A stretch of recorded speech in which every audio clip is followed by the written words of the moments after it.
haddii aad birqabatada ama magnetka ee biraha soo jiita ciid dhex gelisid iyadoo nadiif ah ee aad ka soo saartid ee aad fiirisid birqabatadaasi waxay u muuqanaysaa mid soo jiidatay birooyin jajaban daxaleystay iyo musbaaro laakiin haddii aad birqabatadaasi isla xeebta ciideeda dhex marisid markii aad ka soo saartid iyadoo nadiif ah ayaad ka soo saaraysaa qalbigaagana waa tabtaas oo kale habba waxa aad daawanaysid cidda aad la socotid meesha aad taagan tahay iyo cidda aad ku xiran tahay siday yihiin buu qalbigaaga u soo jiidanayaa haddaad xanaaq badan tahay dagaal badan tahay caro badan tahay codad badan tahay ama aad dadka dhibsanaysid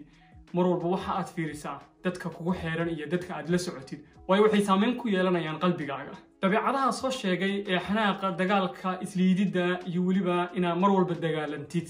haddii aad isku aragtid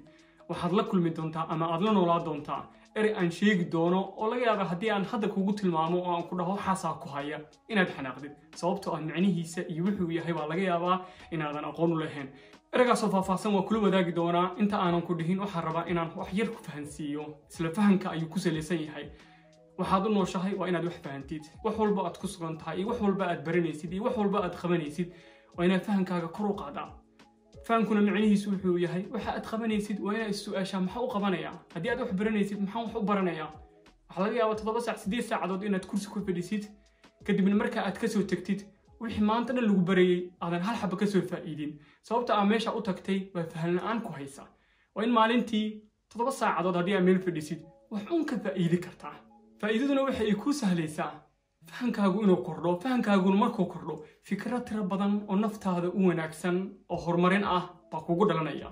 waxaa laga yaabaa maalintii inaad 12 saacadood jaanis haysatid 12 saacadood markii saacadaha shaqo ama saacadaha waxbarasho laga reebo saacado badan baa kuu soo haraya 4 saacadood 5 saacadood isla 5 saacadood waa inaad ku dadaali kartaa si fahankaagu u kordho inaad shakhsiyadaada horumarisid inaad wax uun priority saartid waxa aad dhihi kartay aleelehe habeenka marka aad sariirta sii fuulaysid nafteeda waan ku faanayaa maanta waxaas ayay soo qabatay waxyaabihii aan qorshaystay badankood inaan qabto ayaan ku dadaalay markaad habeenka sariirta sii aadaysid aad sariirta fuushido aad isleedahay hurdo isku diyaari waa inaad naftaada ka dhaadhacsii kartaa ama aad dareensii kartaa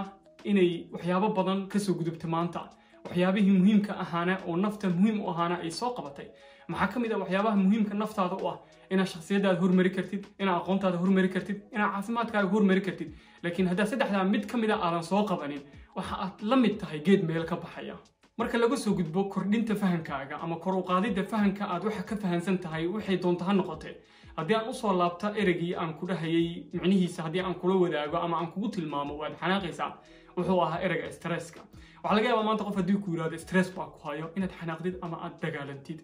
ha xanaaqin micnihiisa iyo wuxuu u qaybsamo iyo siduu yahay iyo meesha uu ku dambeeyaba fideogan ayaan kula wadaagi doonaa horta stressku wuxuu u qaybsamaa labo mid annaga gudaheena ka dhex dhaca oo hormoonno uu sababo iyo mid deegaanka aan ku noolnahay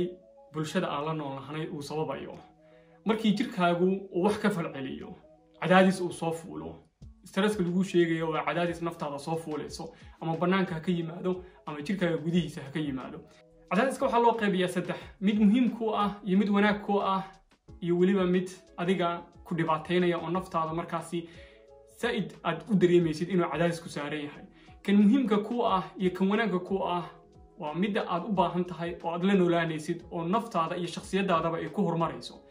tusaale ahaan waa sida imtixaan haddii uu kugu soo food leeyahay haddii aad barnaamij soo bandhigaysid oo aad damacsan tahay inaad dad ka hor istaagtid dhammaan intaasba waxaad dareemaysaa cadaadiskaasi oo muddo kooban ah kadibna isla markii aad faa'iidadeeda helaysid cadaadiskaasi waa cadaadis muddo kooban kaliya joogayo tusaale ahaan waa gaari marka aad baranaysid oo kale marka ugu horeyso dhan waa baqaysaa cadaadis baa ku saaran armaad shil gashaa armaa wax qaladaa armaa wax samaysaa laakiin muddo kadib waxaad arkaysaa adiga oonan ogeyn meeshaad u socotay inaad daqiiqada kadibba aaba joogtidbo adoona waxba ka fikirin sababtuna waxay tahay wixii marka ugu horreysay kaliya cadaadiska ahaa laakiin cadaadiska ugu halista badan ee dadka soo fuula ee marka dambe meel xun ku dambeeya wuxuu yahay cadaadiska qof aad jeceshahay inaad weydid jacaylka lagu sheegayo maaha qof kaliya nolol aad la wadaagaysid ee waxa ay tahay qof markaasi waalidku ah oo adduunka ka tago kale qof ku dhibaateynaya qof wax uun kugu sameynaya cadaadiskaasi hadduu aad u kordho kaasi wuxuu sababayaa inuu qaybo badan u qaybsamo qaybahaasi u qaybsamaya naftaada ayuu halis gelinayaa qofku markuu cadaadis soo fuulo tusaale ahaan haweeney haddii ninkeeda uu ku xumaado ama ninka ragga ah ee haweeneydu ku xumaato ama caruurtu ay ku xumaadaan cadaadis tiro badan ayaa soo fuulaya cadaadiskaasi marka waxaa loo qaybiyaa oo qofka cadaadiska markuu soo fuulo wuxuu ku dadaalayaa in laba uu u qaybsamo qofku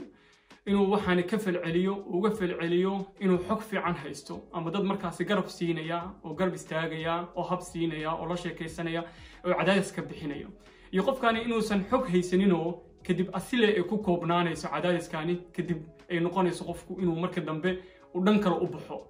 qofkani cadaadiska asxaabta haysta ehelka haysta dadka ku xiran la wadaagaya la talinaya stressku meeshaas ku dhamaanaya aan xogta haysanin ayaa laba qaybood u sii qaybsamaya in qofkani marka uu cadaadiska ka tirabato uu noqdo mid qof u qaabaysan ama u diyaarsan inuu barnaamijkani uga falceliyo problematic macnaha qaab dhibaataysan ama qaab emotionally ah dareen ah waad aragtaa dad badan oo markii cadaadiska ay ka bataan ooya xanaaqa isla markii giir iska jara kadibna dagaal sameeya dadkaasi stresskii baa ka batay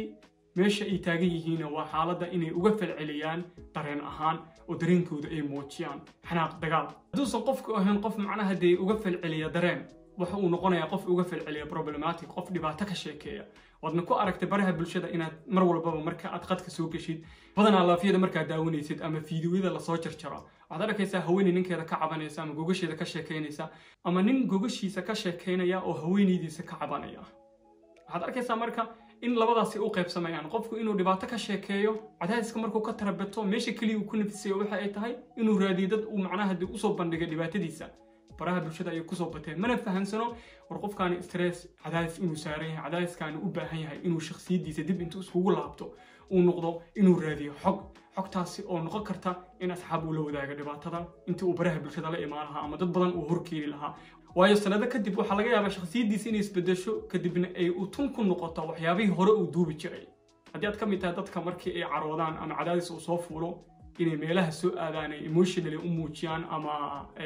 dareen ahaan u muujiyaan mar walba waxaa ku dadaashaa inaad isdhihi karta qabab kale cadaadiskan lagu xalliyo ayaa jirta qababkaasi raadi sidaad xog inaad raadisid inta badan aad xog raadisid waa inta badan aad dadka ka horumarsan tahay ka ilbaxsan tahay waxna aad dareemaysid dulqaadna aad yeelanaysid dulqaadkaasina waxa uu sababayaa cadaadis walba uu ku soo fuulo inaad resilient yeelatid aad adkaysi aad ka gudbi kartid adkaysigaasi wuxuu sababayaa qofku inuu wixii joogto ka dhigto adkaysigu waa wax lis dheer yahay qof cadaadiska markuu soo fuulo isla markii raadiyo qofku kala hadla arrintiisa si aysan u weynaanin oo uusan u noqon qof macnaha dhibaatadiisa ka sheekeeya ama dareenkiisa soo bandhiga waxaad arkaysaa haweeney la furo cadaadis baa soo fuulaya bulshada ah waa la furay isla markii cadaadiskii waxa ay ku dadaalaysaa inay baraha bulshada timaado iyadoo qaawan soo bandhigto waxay isleedahay meesha kaliya aad ku nafisaysid waa meeshaani adoo neekinaya ama qaawan si aad u gubtid qofkii ku furay si aad dadkan iskaga jeedisid laakiin ma ogo inay shakhsiyadeeda iyo damiirkeeda iyo qofka ay tahay ay gubayso ay dilayso sanado kadibna ay noqonayso waxa ay ka shalayso ay istiraado waagaasi maxaa kaa qaldanaa waxa kaa qaldana wuxuu yahay qaabka cadaadiska looga hortaga ayaadan garanaynin qiimahaaga iyo dadnimadaada iyo sharaftaaduna waxay u muuqataa kaliya inaad tartan u muujisid ama aad la muujisid qof markaas adiga meel cilla kaaga tegay ama markaasi kuu muujiyey inaadan waxba ahayn qofku ma aha inuu isa sii liido si qof kale uu dhibaateeyo oo inuu qofkaani dhibaatada soo gaartay fahmi karaa aqbali karaa dhihi karaa iimaan baa igu jira weli waxaan ku dadaalayaa nolosha iga xumaatay nolol ku wanaagsan inaan samaysto waxaan ku samaysanayaa inaan isbartay shakhsiyadayda qofkaan ahay waxaan qabanayo si nolosha dambe ay ahaato mid farxad gelisa laakiin weli haddii qofka maskaxdaada uu ku jiro wax walba aad samaynaysid qofkaani shalay ku dhibaateeyay ama aad kaa tegay aad u samaynaysid weli waxaa tahay qof liita aanan fahmin qiimaha shakhsiyadiisa iyo qofka uu yahay gabagabo stressku waa xaalad biological ah ama ay sababto wax banaanka naga ah ama wax gudaheena ah gudaheena marka laga hadlayo waa habba sida hormoonadeena iyo dhacaanada jirkeena lagu soo sideynayay oo u shaqeynayaan hadduu mid ka mid ah uu ka bad kan kale waxaa dhacaysa inaad dareento diiqad xanaaq dagaal caajis murugo walwal ama waxaa laga yaabaa in qof uu ku dhibaateynayo culeys uu ku saarayo dhan shaqo ha noqoto dhan waxbarasho ha noqoto macallin ha ahaado ama dhan asxaab ha noqoto isla culayskaasi waa inaad fahmi kartaa marka aad dareemaysa inaadan neefsan karin marka aad dareemaysa in hal fikrad maskaxdaada ay ku soo laalaabanayso waa inaad dhihi kartaa cadaadis baa isaaran cadaadiskaasi waa inaan fahmi karaa qaabkan uga gudbi karo waxaa jira qaabab badan oo cadaadiska looga gudbi karo si naftaadu aysan halis u gelin cadaadiskaasi hadduu joogto noqdo oo aadan xal u helin waxaa dhacaysa in cudurrada halista ah mental inay kugu dhacdo taasi oo sababaysa in marka dambe aad dadka ka goodid bulshada aad la nooshahay wax walbaba aad cabsi ka qaadid walaac la noolaatid depression baa imaan kara taasi see soo dhicin naftaadu waa muhiim kaliba adduunkan ku tahay fahan kalinimadaada qiimahaaga fahan waxa aad u nooshahay fahan noolaashaha aad nooshahay iyo neefsashada aad neefsanaysid maalinta kale aad jaanis helaysid ee aad caafimaad ku soo toosaysid macnaheedu waxa ay tahay ka duwanaansho aad ka duwan tahay kan maanta adduunka ka tegay waa inaad ku xamdi naqi kartaa caafimaadka aad haysatid yaysan noqon caafimaad xumadu mid ka timaada bulshada kula nool ha sababsan gacantaada iyo maskaxdaada inaad caafimaad xumo ku noolaatid iyadoo ka imaanayso sidaad u fikiraysid iyo cidda aad la socotid haddii aad doonaysid in cadaadiska uu kaa yaraado waxaad barataa farsamooyinka loo neefsado waxa aad ku dadaashaa inaad jimicsi samaysid waxaad ku dadaashaa habeenkii hurdo kugu filan oo fiican inaad seexo kartid subaxii adoo fresh ah soo toosi kartid waxa aad ku dadaashaa inaad cunno dheelitiran